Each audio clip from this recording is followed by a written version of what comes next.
ધારાસભ્ય હીરા સોલંકી પર પૂર્વ ભાજપ નેતાએ લગાવ્યા ગંભીર આક્ષેપ। આખો વિડિયો જોતા પહેલા હજુ પણ અમારી ચેનલને સબસ્ક્રાઇબ નથી કરી તો YouTube પર સબસ્ક્રાઇબ કરો અને Facebook અને Instagram પર ફોલો કરો। અમરેલીના પૂર્વ ભાજપ પ્રમુખ યોગેશ બારૈયાએ કલેક્ટર પાસે માંગી પોલીસ સુરક્ષા। ધારાસભ્ય હીરા સોલંકી પર પૂર્વ ભાજપ નેતાએ લગાવ્યા ગંભીર આક્ષેપ। પીજીવીસીએલ કચેરીમાં ધારાસભ્યના વીજ બિલ મુદ્દે થયેલી રજૂઆત બાદ વિવાદ વકર્યો। ધારાસભ્ય હીરા સોલંકીએ ફોન પર ગાળો આપી ધમકી આપી હોવાનો પત્રમાં ઉલ્લેખ। વર્ષ 2015માં પણ મારા પર જીવલેણ હુમલો થયો હતો। આવી વાત એ પત્રની અંદર યોગેશ બારૈયાએ કરી।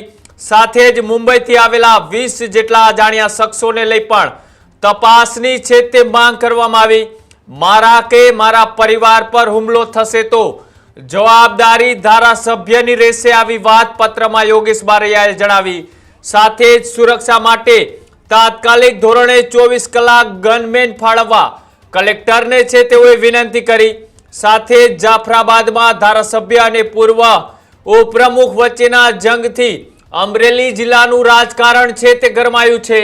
જે રીતના રાજુલાના ધારાસભ્ય હીરા સોલંકી સામે જ ભારતીય જનતા પાર્ટીના પૂર્વ ઉપપ્રમુખ યોગેશ બારૈયાએ કલેક્ટર સમક્ષ પોલીસ સુરક્ષાની છે તે માંગ કરી છે।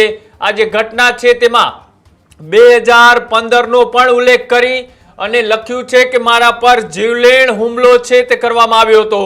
સાથે જ જે રીતના મુંબઈથી 20 જેટલા જીવલેણ હુમલો કરવા માટે અને અલગ અલગ જ રીતના મને દબાવવાનો પ્રયત્ન છે તે કરવામાં આવ્યો હતો અને તેની સાથે સાથે 20 અજાણ્યા શખ્સો સામે પણ તપાસની માંગ છે તે કરવામાં આવી છે। આજે ઘટના બની છે, આ પત્ર વાયરલ થતાની સાથે જ અમરેલી જિલ્લાના રાજકારણની અંદર અત્યારે ખળભળાટ મચ્યો છે।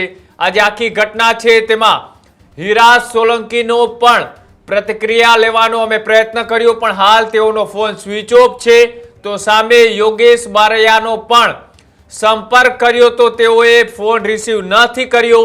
આજે આખી ઘટના છે તેને લઈ હજુ કેટલાક મોટા ખુલાસાઓ થઈ શકે તેવી ચર્ચા અમરેલી જિલ્લા પંથકની અંદર થઈ રહી છે। ત્યારે જ ન્યૂઝરૂમ ગુજરાતની YouTube ચેનલને સબસ્ક્રાઇબ કરો અને Instagram અને Facebook પર ફોલો કરો। અપડેટ રહો, સત્યની સાથે રહો।